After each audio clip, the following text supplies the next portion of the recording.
Hi, and welcome to our Understanding Sensory Needs and Increasing Participation webinar. My name is Sarah Murray. I'm one of the occupational therapists here as part of the team in the Brothers of Charity Services. And we're going to break this down into a two-part webinar. But the overall training objectives for this webinar in particular is to look at increasing our understanding of sensory processing, how it influences engagement and participation. And in part two, we're going to be looking at the sensory environment and typical regulation strategies that we can use to support meaningful engagement. And just before we get started, there is a self-declaration form that's available in the file, as well as a pre and post measure, which will be really helpful for the OT department if it could be completed, to look at whether this training has actually helped to increase your overall understanding and confidence levels with supporting people supported who may have sensory processing differences. And if these could be completed and returned to the quality department, that would be great. Thank you. So for the first part, we're going to look at sensory processing, break that down. What do our sensory systems mean and how it influences our engagement and participation? So we're all quite aware maybe of our sensory systems, but we're going to go right back to basics and figure out what do they do and why do we have them and how many do we have as well. So one of the primary functions of our sensory systems is to help us make sense of the environment around us. So our sensory systems all integrate together to make sense of where we are, what we're doing, what's happening around us, and what we need and want to do. And our second primary function is to look at protective. So how does our body make adjustments to protect ourselves based on what's happening in the environment around us as well through our sensory systems? So we are probably all very aware of the 5 primary senses. So sight, hearing, smell, taste, and touch. And we also have 3 other lesser well-known senses, but becoming a lot more recognized, such as balance and movement, which is our vestibular sense, our body awareness, which is called our proprioceptive sense, and interoception, which is collectively all of our internal sensations. And these are all, I suppose, sensory systems that are taking in information from the environment outside and bringing to our mind and body for processing to make an output. So very simply, that's how sensory processing works. It requires any of the sensory systems, the receptors of that system are stimulated or they detect a stimuli within the environment. They bring this information to the brain, which processes the information, gets it organized, interpreted, stored, and relates this to previous experiences. And then we decide what we need or want to do. So a physical or behavioral response is generated accordingly. So going back to basics and what each of our senses are, the visual sense, why do we have it? So the receptors are found in the back of our eyes, helps us to visually interpret color, contrast, depth, size, shape, movement, and texture of items, helps us to scan our environment, recognize people, recognize things, recognize shapes, detecting movement and turning our head as well. Our auditory sense is our hearing sense. So receptors are found in the inner ear and helps us to interpret frequency, tone, and the direction of sounds. So making sense of the words that we hear to be able to communicate, responding to important sounds, alerting us to changes within our environments, and then knowing which direction that sound is coming from too. Our olfactory or smell sense, so the receptors are found at the back of our nose, and this system can help us to identify different smells and contribute to taste as well. Primarily, it can also help us tell us if something is burning, something's gone off, how we need to react to that. And it's really important to remember there's a very strong connection between smells and memories and smells and emotions, because our smell sense goes directly to our limbic system in our brain, which is an area that kind of is associated with emotion and memory and emotional memories, really. Our gustatory or taste sense, so these receptors are found in the buds in our tongues and our taste buds. They help us to identify different tastes, if something is bitter, sweet, or spicy, if something is a food or maybe a non-food item, and recognizing what items of, whether it's texture or temperature of food too. And just to note, it's one of our primary sensory systems that we learn through as babies, as well as our tactile system, which is coming up next. So our touch system, our tactile system, these receptors are found throughout the skin, both externally and internally. So by externally, it's the largest organ in our body is our outside skin, and internally, maybe in the inner lining of our organs, all of our different digestive or body systems, and also in the inner lining of our mouth as well. And this system helps us to interpret maybe textures of what we touch, pressure through the skin, pleasant touch and what we associate that to be as an experience, or what we call crude touch pathways, such as maybe temperature regulation, our tickle response, and itching within our skin. And it helps us to differentiate tactile qualities of an object. So, for example, we might make a decision that something's too hot to pick up. We might be able to pick up our bag and have a search in that for our keys or another item and recognize what a key is through our sense of touch without using our vision. Or we might also use this to judge the amount of pressure we use if we go to lift an item. For example, we might use a very different sense of force to lift a glass or close a door, depending on that need. Our vestibular sense is one that guides our sense of balance, speed, and direction of movement. So these receptors are located in teeny tiny organs in our inner ear and the semicircular canals, and they detect movement of our head. And they tell us about the speed and direction of our own movements, primarily against gravity. So are we moving up against gravity? Are we moving down against gravity? Are we moving in a straight line, or are we shaking or nodding our head? Are we spinning in a circle? And it'll also detect very subtle movements, such as turning our head side to side or maybe tilting our head as well. So it's really important for keeping our balance, connecting our movement with what we see. So responding to the environment. Do I want to walk forward? Do I want to walk back? And it works really, really closely with our visual and tactile system. So like that, if our visual system detects something, we can turn our head accordingly to see what that is and make sense of that. Proprioception is our sense of body awareness and position that also contributes to movement as well. So it's a sense of where our body is in space and tells us where the different parts of our body is, how these parts are moving, and maybe it's not something that we're consciously aware of or something that we can see. So the information from the proprioceptive sense comes within the receptors within our muscles and joints, and this information that's also received from our tactile system, so our skin system and our vestibular system, so our head movements, really support our sense of body awareness. Where are we in our position in space? And this movement is sent directly to our brain and spinal cord, helps us understand where our bodies are, and then also make a movement accordingly. So it typically helps us to maintain our posture, correct our posture, know where our body position or limbs are when we are walking or moving, knowing where these are when they're maybe out of sight. So I can feel the floor underneath my feet, but I don't necessarily need to see that my feet are grounded on the floor. It's that sense of knowing and feeling stable within your body. And this system helps us to maintain an internal map of where our body parts are. So we can adjust our posture and move our limbs as we need to. So it really helps to kind of provide for anticipatory movements. So I know that I'm sitting, but I know if I want to go and open the door, I'm going to have to get up to stand to do that. I can't just lean across and open a door from where I am. It's trying to inform our body of what's the anticipatory movement that we need to do to feel stable within ourselves and to feel grounded within ourselves. Interoception then is the sense of what's going on inside our bodies, all of our internal sensation. So it's that awareness of and knowing and recognizing what it is. So are we hungry? Are we thirsty? Toileting needs. It can send our brains information about some of the physical feelings that we associate with emotions. So for example, if we're feeling anxious, we might be able to detect that as feeling maybe butterflies in our stomach or an increased heart rate, and we're able to know what that means. And a lot of this sense relies on our ability to be in tune with our own body. It can be quite difficult to explain or describe to others. You might feel shivery, but that mightn't necessarily mean that you're cold. It might feel that you're nervous, or often this sense can contribute greatly to our overall regulation needs. If our internal sensations aren't being met accordingly, if we're in pain, if we're feeling sick, if we're feeling hungry, if we're feeling thirsty, no matter what we want to do, our day-to-day abilities are going to be impacted by this too. So revisiting sensory processing and integration, and how does it work? So we receive an input from any of our sensory systems. Some of them integrate together, like I said, so your visual, tactile, vestibular, proprioceptive systems often integrate together. They detect this information and send it all to the brain. They go straight to the brain and say, okay, brain, you make sense of that. We're just detecting it. We're passing it up through our nervous system. What are we going to do?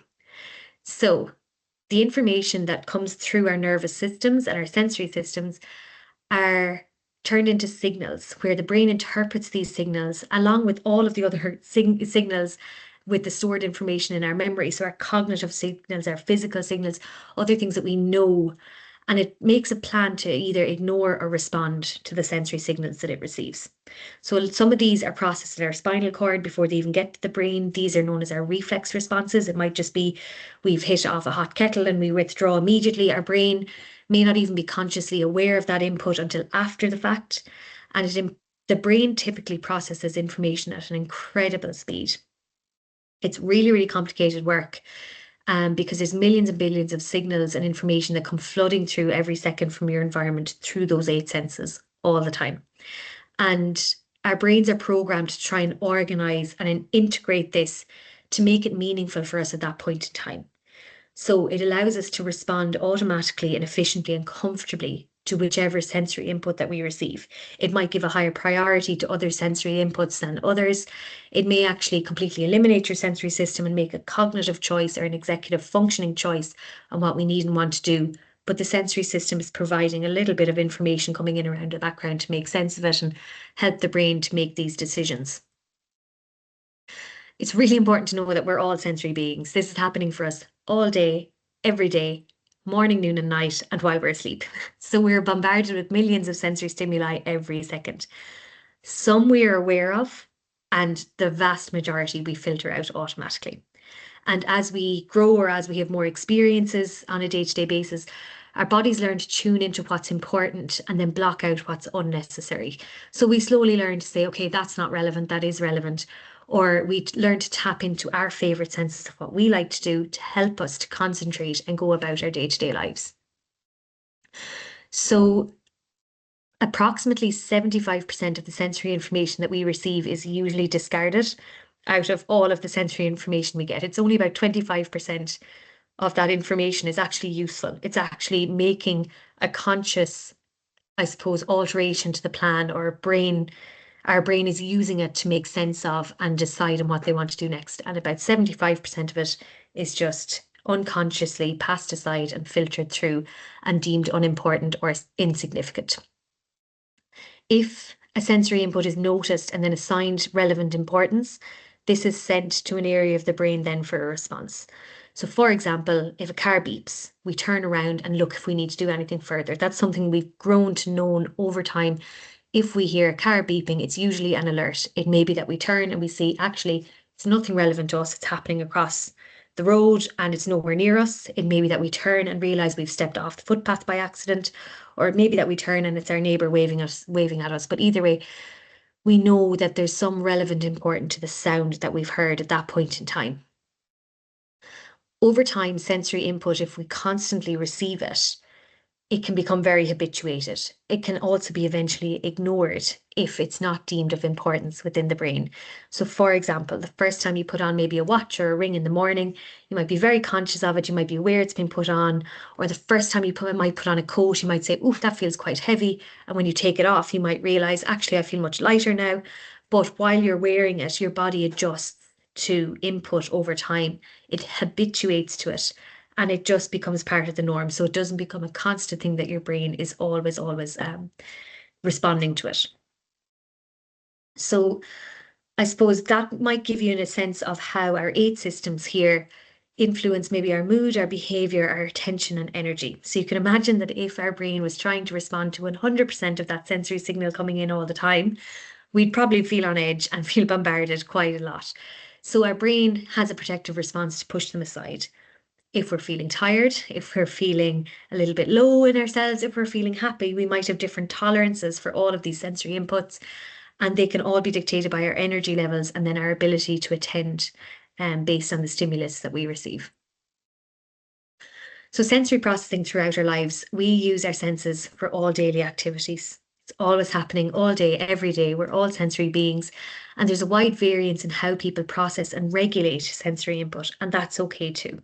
We all have preferences. We all have things we like. We all have things we avoid.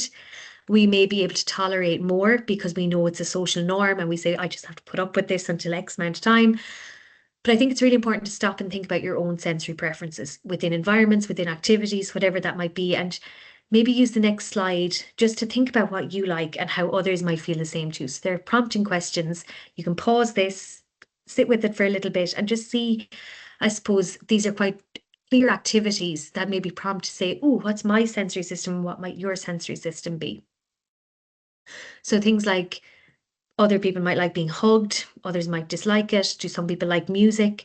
Is it the same type as the person beside you? Lighting, whether that bothers you or not, what's your lighting preference, and any scents that evoke feelings or memories for you. These are all examples of our sensory lives and our sensory experiences throughout our lives. And if we think about all the activities that we do on a daily basis and how our senses are involved to inform that too, we have so many experiences, again, right through our routines, what we choose to do, that really our senses, we rely on our senses to be able to complete them. So, toileting, showering, dressing, maybe any of the hobbies that we choose to do. Are we going to socialize with friends, participate in community activities, the types of the hobbies that we have? So do we like yoga? Do we like going to the gym? Do we like lifting weights? Do we like physical activity? Do we like sitting on a couch, listening to music, reading a book? And then productively, how do we use our senses to maybe make a dinner, make a sandwich? Are we smelling the dinner? How do we recognize that that's done? How do we recognize that the floor has been brushed and cleaned? If we're bringing out the rubbish, how do we maybe cover our nose because it maybe I not smell that pleasant? Just to think of ways that we're using our sensory systems all day, every day, and how hard they're working to take in that information and let our brain know what's happening. So everyone has a really, really different sensory system, and having a sensory system that works differently can be a strength. So you might hear things that other people don't hear. You might be told you have very good memory for things or sharp vision. You might see details that other people miss, and they can be really, really helpful day to day. But it can also be a challenge if there's a sensory preference or a sensory system that works differently depending on the environment that we're in. So some people might become very overwhelmed in things like shopping centres, may find it hard to think or go in. And if you don't have your list to refer to, you might get completely distracted or overwhelmed by everything that's happening. Or if, depending on maybe a certain item of clothing that you've bought, if it's been scratchy and sore, you might find it really difficult to sit and enjoy yourself if you're out for a meal, if you know that the coat you're wearing is really, really irritating you. So it can be a strength and a challenge depending on our own preferences. And we naturally adapt our routines and choices and environment in line with what our own sensory preferences and likes and dislikes are. So this helps us feel regulated. This is why we choose what we want to do. And the people that we support may not be able to adapt their own routines and environments, and it may be due to their abilities to intentionally or be motivated to change that, or they may have limited control over the routine and environment that they're in out of no they just may not have the same choice or freedom of choice that we'd like to offer them. But as OTs, we're very much interested in sensory processing where it has a significant impact on an ability to perform occupations. So anything that a person supported needs or wants or is expected to do, and where we see a pattern with this. So where we're seeing a pattern with transition difficulties, sleep difficulties, personal care tasks, mealtime, social activities. And we can really kind of maybe detect, is it a sensory need that's here that seems to be quite consistent, and detecting what we might need to change in order to maximize occupational engagement. So different sensory preferences and thresholds. So our threshold relates to the amount of sensory input that we can successfully process before it becomes too much. Our threshold also dictates how much input we need in order for it to be enough. So how much we need, these are for any of the sensory systems as well. And we all have a unique threshold for responding to sensory information. They may not be the same for all sensory systems, and they may not be the same for everyone, as I've just said. We all have our very unique needs. So sometimes with some systems, we need just enough to make us alert, ready. Young children seem to have an unbelievable amount of energy and need enough movement throughout the day to keep their bodies awake and energized. And others, maybe we need to have a much quieter approach. We need to try and scale everything back. It really just depends on our own preferences and our own thresholds. And our thresholds will change day to day. So our thresholds are always dictated by our internal sensations. And at first and foremost, how tired are we? How alert are we? What's happened the day before? What's our mood like? Are we feeling a little bit under the weather? Are we feeling a bit sick? And we try and adjust then what we choose to do based on how much threshold we'll have or energy we'll have to do it. So for sensory thresholds in particular, if you can imagine having a cup for every one of your sensory systems, most of us operate within an average or medium-sized cup. We get just the right amount of sensory input to fill our cup, but not have them overflow. And we try and keep within that medium range. If we have a large sensory cup for a system, it may be that we're under responsive to the sensory input and we need a lot more. We need more and more and more of that sensory stimuli to try and meet that need. So it may present as someone being overactive or disorganized, seeking out lots of that sensory input, which is an active response. Or it may be a case that until they're provided with the sensory input, they may be quite passive or disengaged. They might not actively maybe seek out anything that they need. They might just withdraw a little bit more. And when provided with that extra input, they become a lot more alert and engaged. So they're getting to that medium level of the just right state. Having a small cup means that the person may be over-responsive to sensory input, or maybe needs less of that sensory input to fill their cup. So their tolerance levels are a lot more reduced. And this may look like someone who becomes overwhelmed quite easily. Their cup might overflow quite easily, typically responding with a fight, flight, or freeze response, or may actively withdraw from certain environments or refuse to participate in activities because it's kind of that person that we associate with being oversensitive in some way or having a very low threshold for that input. And sensory processing and regulation, or modulation, is our ability to adjust or regulate our levels of alertness to engage successfully in our environments and activities. We often refer to this as a safe and social state or a calm, alert state. Sometimes we need to soothe and calm our sensory system, but other times we do need to alert it and be sure that we're able to actively engage in what we need and want to do. It could be as simple as getting a glass of water while we're trying to concentrate on maybe a very difficult task, or maybe we just need to take a quick 10-minute walking break. And other times we need to actively choose an activity that will help calm and soothe our sensory system. So do we need to look at mindfulness? Do we need to look at music that we like to listen to? And the people that we support may have significant issues with regulation in different situations. It may be that the environment is without their control and they need supports and strategies to help them to feel in a more regulated state. So if they're not able to identify within themselves what's that activity that's going to help me at this point in time, how are we going to try and offer that to them within these different situations if we can see them becoming a little bit more overwhelmed or having that need to adjust or regulate their level of alertness. So oftentimes we try and avoid this idea of sensory overload, but it can be a case that if you have a sensory processing challenge that's, happening day on day on day on day, this sensory overload can happen. And it's very much linked to our fight, flight, and freeze response. That's why people who are quite highly anxious, who also experience these responses quite quickly and quite, I suppose, frequently. Similarly, with sensory overload and sensory shutdown, when this response is triggered, we can struggle with thinking rationally or clearly.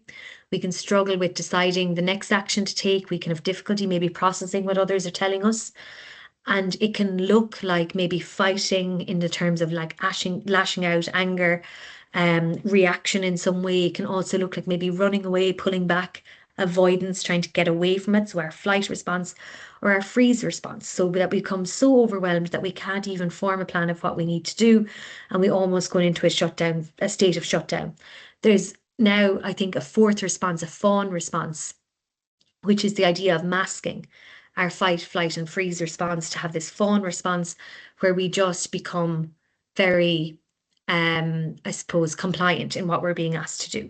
We mask what this fight, flight, freeze responses are, and we just proceed to follow and trust who's telling us what to do and try and mask these, which again is another element of maybe just a shutdown.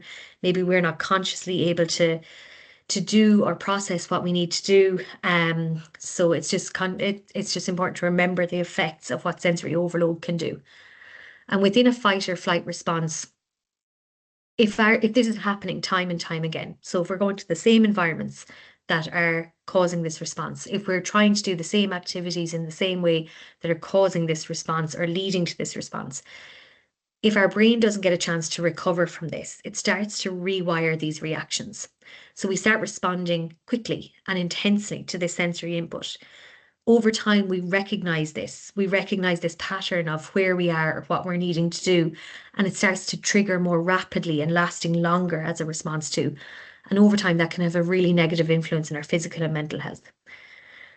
So with sensory regulation, we're always trying to aim for the optimal level of regulation to support our participation and engagement in activities. We're looking for things like the just right state, the calm alert state, and optimal arousal levels. Within a day-to-day, we don't want to just sit in a space of passive either. We don't want to not have challenges throughout our day because we never grow, we never learn, we never experience anything then. But on a day-to-day level, we try, and if we follow the blue line in this image, in the morning time when we wake up, you want to get to an optimal level of arousal. You want to challenge your system enough that it gets to a sensory overload, that you feel productive during the day, that you are optimizing your participation levels. You can dip back down along again. We might put in a calming activity in the middle of the day to readjust, or maybe provide a calming activity after what was something that was too alerting, and come back to our calm and alert state. And again, then in the evening or the afternoon, we try and be productive again and push ourselves and then be ready to go to sleep. With sensory regulation, there's lots of other programs out there that kind of link sensory regulation and overload as it relates to our emotional needs throughout the day. So like the alert program or the sensory ladders, there's so many other programs out there, but they all kind of work towards the same concept of trying to maintain this just right state. And when we're in the just right state and what that looks like for a person can be really, really productive to maximizing their engagement levels. So we're always trying to get that nice balance between rest and digest and fight, flight, and freeze. And if we look at the seesaw, what we want to try and do is you don't want to spend all day, every day, just at an even keel going along. You do want to just tip in and out a little bit, but you want to be able to adjust those scales very, very quickly and try and maintain a nice balance to be able to concentrate on what we need and want to do. So looking at the factors that influence regulation. So the responses of individuals with sensory processing differences can only be understood in the context of their life, the environments they're in, what they want to do. So we can have very personal factors and personal thresholds for sensory input, but they'll only ever occur depending on the environment that we're in, depending on the experience we've had in that environment and what we need or want to do. So we really need to think about whether a task is particularly challenging and how do we support that with the environment, or if we're in an environment that's particularly challenging, how do we readjust what we need or expect to do at that point in time? How do we compensate? So there's always going to be an interlink of our personal thresholds, the environment factors, and what we need and want to do at that time. And that's how our brain is just making sense of all of the sensory information to try and decide what we need to do. So a little bit of a word on autism and sensory processing. I think this is just important to note because a lot of the adults that we support and people that we support may also have either autistic tendencies or have a diagnosis of autism as well. And the rates of sensory processing difficulties with autistic adults and autistic individuals is much higher than a typical population. So it's believed about 10% of our general population experience sensory hypersensitivity and sensory processing differences at a level that compromises normal day-to-day functioning and quality of life. Whereas for autistic individuals, it's quite commonly reported that they'd have difficulty tolerating everyday sensations like smells, background noise, or sensations of clothing. That might be a little bit of a pattern. It's also believed that they process much more sensory stimuli than neurotypical or non-autistic adults. And they can be quite sensitive then to their environments that they're in all day, every day. There's also a concept that maybe they might find it very difficult to filter in their brain of all that information. So that idea of the bombarding information being filtered to what's relevant and not relevant. So the brain can become very flooded with sensory information. It can make it very difficult to someone to maybe attend to a conversation, or it can be overwhelming emotionally to be at that constant level of processing of sensory information. And difficulty with sensory modulation, so that ability to detect and adjust our regulation levels, occur in autistic individuals at a rate of about 70 to 90%. So it's just really important to be mindful of that. If we're supporting adults who are maybe neurodivergent or have autistic tendencies, it's quite common that they will be processing their senses maybe on a different level to any of us as well. They may have very, very different thresholds. So it's important to kind of figure out what that might be and adjust accordingly, or support them or provide them with scaffolding to be able to adjust that themselves.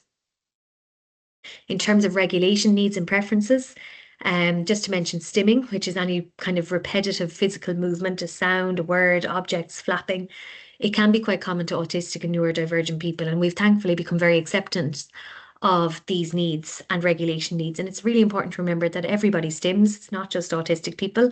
It could be just tapping a pen, it could be playing with hair, but the difference might be our sense of control over it. So autistic people may have much less control over stimming than neurotypical people. Others may do it for a very short period of time. Others who are autistic may need to do it throughout the day. It's not quite necessarily recognized anymore as a sensory need. It may have originally been a sensory need. Sometimes it's just the repetition and comfort and habit of this behavior may support regulation overall. So it's just a note on that to add in here. So looking at our own sensory preferences, revisiting that, and our intentional use of our sensory preferences to change how we feel. And again, this is just another little quick activity to stop and think about things that you do to help you feel alert if you're tired. And a few other prompting questions there. How do you unwind and relax? That might look very, very different. And it might look very different on a day-to-day basis too. Sometimes we might unwind and relax by going for a big, powerful walk and trying to, manage our emotions that way. And other times we might look like we want to read a book. So I think it's really important to remember that the activities we choose to do to change how we feel aren't necessarily the same things we'll do on the same day, every week. So we really need to think about that, about how we offer the activities we do to the people that we support as well. And just know that, yes, there are some strategies that could work today, they may not work tomorrow, and to be really mindful of what our preferences are. And if we understand that about ourselves, it can be much easier to apply that and support the person supported. So just a little recap of summary of part 1. We went through our senses, what is sensory processing, how it impacts our lives and daily activities, and then a word on sensory regulation too. So whenever you're ready, you can now move on to part 2, which looks at our supportive strategies and our environments relative to our sensory systems. Thank you.